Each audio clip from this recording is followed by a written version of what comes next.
Hi everybody, Jo here again. Thanks so much for popping in today. Just got a little project to share with you today using a couple of the new stamps from the new Dream Witch collection.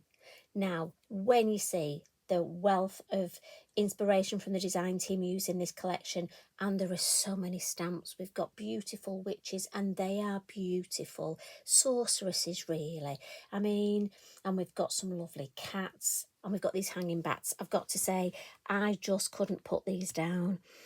And I've just used a couple of the new stamps. I mean, honestly, there are so many. I was spoilt for choice. But I thought, no, in the style of let's just go for a nice, clean and simple card design, showing you how we can mix one of our original stamps, the large key, with these gorgeous hanging bats. And it's a bit of a play on a tongue of cheek here, because this naughty bat, obviously, is hanging upside down. Well, he's not upside down, is he? He's the right way up. So, and I love this lovely script stamp, and I've stamped it the correct way here and upside down here. So that'll be interesting, because I've got to remember to do that. So you might have to remind me, you know what I'm like. But I just thought this, it's just a play. I mean, even instead of this bat here, you could put the little pixie houses and have it as a new home card. Or we have got a gorgeous hill house. Pop the hill house on the top and have it as a new home card. So again, it's a design with lots of possibilities. So I'm going to start off with a piece, and this is the A6 cardstock look, and it comes in a pack of 20. And I love to use this. It's the Multifarious. And again, this is for those of you that say you don't like doing large cards. Now this one I have matted and layered, but again, to put it on a larger design. But you could just do this direct on your A6 card if you wanted, if you're brave. Now I've just put a little black line around with a permanent pen just before we started. So I'm going to bring my large key in, and I'm using the Versafine Clair, the Nocturne, for this. So how are you doing today? I hope you're doing okay. Hope you're keeping well. And you know what? If not, here's a nice hug, because we all need a hug from time to time, don't we? I think it's nice when we can just have a bit of a catch up and share some creativity. Now I'm going to pop this over to the right hand side, and I want to try and get my key straight. And I just want to put it just off the page, just because I think it looks nice. It almost makes it look as though it's from a bigger design. And I didn't want a gap down there, if that makes sense. So that's the large key. And then on the Flittermice, we've got 3 of these beautiful hanging bats. So I'm going to come in with my larger one first. And again, still using the black. And I'm just going to pop him.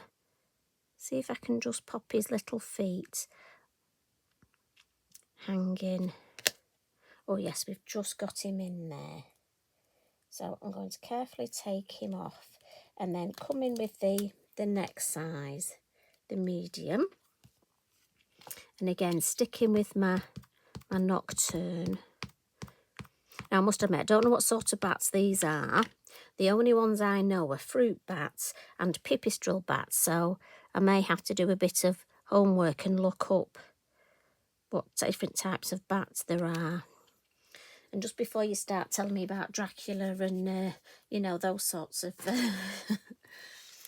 Well, I mean, again, there's so many possibilities with these stamps. Now, I think I'm going to go on to a smaller block now for the little one. It's a nice little diddy one. And these are fabulous. I mean, we've been hanging them under bridges, in caves. I mean, so many places you can hang a bat, as it were. So I'm just going to pop this one here. And then we'll ink him up again for the mischievous sibling. And I've got a bit of ink on that, just to try and keep the whiteness of my card. And we'll pop that one up there. And again, do make sure you've got room at the top, when you're putting this. But look at the detail. Can you see, if I bring it up, the little hairs on the bats? It's just fabulous. You know, it's funny when we get new collections, I look at stamps and I think I'm going to use these a lot. And I didn't particularly think I would use the bats a lot. I mean, don't get me wrong, I love them, but I can't believe how much I've used them. Now, this is called Witching Hour, and it's a beautiful sentiment. And I've put an arrow on the back to help me, because I want to stamp it, and I'm going to use Morning Mist, but second generation. And I need to be mindful here. So what I'm going to do is stamp it on my copy of paper first, and then stamp it the correct way once over my little bats, and then again here. Now what I'll probably do is turn my work round to stamp it upside down, and the reason I'm doing that is because obviously my bats are upside down, but it might be you want to do it all the correct way. So I'm being mindful again, and I'm going to put this right across here, so we'll have one there. It's quite funny this, because it's the bit where if you talk too much you forget what you're doing, so I need to concentrate, she says. It's funny, if you're demonstrating at an open day or at a show, sometimes when you start talking, it is funny how you almost autopilot do things wrong. You know, a bit like if somebody comes in. Have you ever been in your craft room or in your craft space, halfway through a project, somebody comes in and asks you something and you do it wrong? Right, so last one there. So if I turn that round, I've got my beautiful verse. And again, second generation look is just enough that I can see it without it being too. So again, that was the Morning Mist. And always check it on your copy of paper to see whether you want that first or second. Now, to add a little bit of colour, I've come in with the Signo, and this is one of the metallic markers, and this is the bronze, I think, the Uniball. And I just love these. And there's quite a few different ones. So I'm just going to add, I thought instead of white highlights, going with the key, a bit of gold or a bit of bronze, just a bit of sort of metallicness, I thought would. And also great for a man's card, this. I'm just going to add a little bit on that bit of the key. And then I've got a blue one somewhere. Yeah, this is the blue one, and I think I'm just going to give them blue eyes, look. Now, obviously, like I say, I haven't looked up bats, so I don't know what colour eyes they actually have. And I'm just going to give that a bit of a blot. And we can move that out of the way now. So I'm just going to come in and add a little bit of shade. So for this, I've gone for my Zig, my Kuretake pen, and this is the number 98. I know you like to know the numbers. And this is Pale Dawn Grey. But any grey, and I'm just going to go down the right-hand side there, and I'm just going to come underneath just of the key, just to add a little bit more detail. I sort of want it clean and simple, but I do think these little touches just make all that difference. So I've gone under the key and I've gone to the right. So again, on my bat here, I'll just come down the right and then just sort of under, and again under this head and down the right. And I think it just adds, I'm not sure if the camera can pick that up, but it just adds a little bit more interest. And then just with my lovely pastel pencils. It's quite funny, look at my white. Can you tell I use my white more than any other? So I just want to come in and just add a little bit of shape. And I just think my bats have sort of got the wings crossed. They're a bit like arms. I'm just going to turn it round. And again, I'm just going to add a little bit of highlight on the ears. And then, like I say, he's just got his folding his little wings, look. And again, I'm just smudging it with it being pastel pencil. Now you can use your, oh dear, did you hear that? Sorry, Eric's just dreaming. He's sat under my table.